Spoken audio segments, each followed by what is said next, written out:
I am Mohammad Kashif.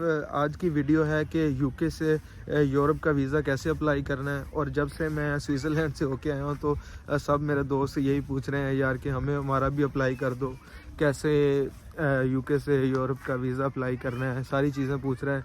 तो इतना तो टाइम नहीं होता, तो इसीलिए मैंने सोचा कि एक शॉर्ट सी वीडियो बना देता हूँ ताकि दूसरे दोस्तों की भी हेल्प हो जाए इसमें।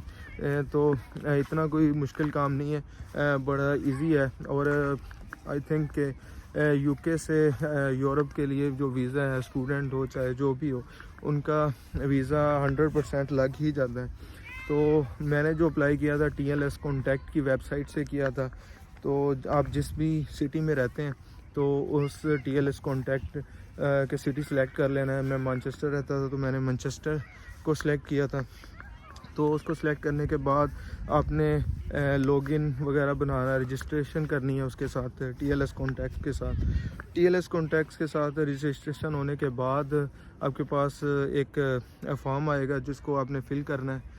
तो फॉर्म इतना मुश्किल नहीं है, बेसिक सी इंफॉर्मेशन है, अपने ID वगैरह देनी है, पासपोर्ट की डिटेल वगैरह देनी है, BRP, ये सारी चीज़ें फ़िल आउट करने के बाद तो वहाँ पे एक चीज़ इम्पोर्टेंट है। तो आपसे पूछेगा कि आपका होस्ट कंट्री जो आपका होस्ट कौन है, मतलब वहाँ पे आपने किसके पास जाना है। अगर फ्रेंड है तो फ्रेंड के एड्रेस वगैरह देना है, डिटेल देनी है। अगर कोई होटल है तो होटल की डिटेल आपने देनी है। तो सबसे पहले आपने होटल बुकिंग करवा लेनी है, तो उसमें भी इतना कोई ख़र्चा नहीं आता। मैंने जो की थी booking.com से होटल बुकिंग कर दी थी। जो अब मैंने डेट सेलेक्ट की थी, जिस दिन वहाँ पे पहुंचना था उस दिन की मैंने 2 दिन की बुकिंग करवा दी थी, जो बिल्कुल फ्री है। और उसमें आपने booking.com से कोई भी चीप ढूंढ के उसमें बुकिंग करवा लेनी है। और वहाँ पे सिलेक्ट करना है कि जो पेमेंट है वो 1-2 दिन पहले ही हो, फ़ौरन पेमेंट नहीं करनी, ताकि वीज़ा आने के बाद ही आप डिसाइड करें कि उधर आपने पेमेंट देनी है उसको। तो वो सारी होस्ट जो भी होटल की बुकिंग करवाने के बाद आपने वो फॉर्म फिल करना है। तो वो सारी डिटेल फिल आउट करने के बाद आपके पास एंड में सबमिट हो जाएगी। सबमिट करने के बाद अपॉइंटमेंट आएगी। अपॉइंटमेंट जिस डे की मिल रही हो आपने वो ले लेनी है। तो इतना इजी नहीं है, मतलब अपॉइंटमेंट मिलना। अपॉइंटमेंट मिलने के लिए 2-3 मंथ लग जाते हैं, इसलिए अपना जो प्लान है तो उस हिसाब से ही अपनी डेट सेलेक्ट करनी है, ट्रैवल डेट जो सेलेक्ट करनी है, क्योंकि 2-3 मंथ तक लग जाते हैं अपॉइंटमेंट मिलते वगैरह मिलने के लिए। तो उसका मिलने के बाद अपॉइंटमेंट जो सिलेक्ट करने के बाद जो डॉक्यूमेंट्स हैं तो वो उस दिन लेके जाने हैं, वो बहुत इम्पोर्टेंट है।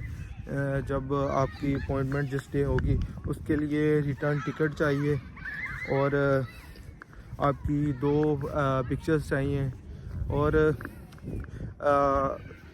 इम्पोर्टेंटली ये चाहिए, इंश्योरेंस चाहिए, जो बहुत इजीली हो जाती है और चीप है। मैंने कवर वाइज से करवाई थी तो बड़ी इजीली अपॉइंटमेंट हो गई थी। वहाँ से मेरी वो इंश्योरेंस हो गई थी कवर वाइज से। तो मेरे ज़्यादा नहीं 15 पाउंड तक ख़र्चा आया था। तो जो वीज़ा की फ़ीस है वो है 70 पाउंड तक है वीज़ा फ़ीस, और अपॉइंटमेंट के 26 पाउंड लगे थे।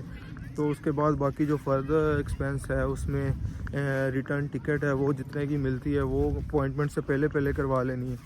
और अपना स्टूडेंट लेटर जो है वो लाजमी साथ लेके जाना। अगर आप स्टूडेंट हैं, अगर आप जॉब करते हैं तो अपनी पे स्लिप या जॉब लेटर जो है वो साथ लेके लगाना है।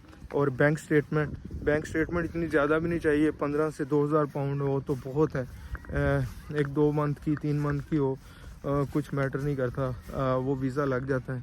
तो जब मैंने भी अप्लाई किया था तो बहुत सारे लोगों ने कहा कि यार स्विट्ज़रलैंड वीज़ा नहीं देता ऐसे पाकिस्तानी पासपोर्ट पे या लाइक।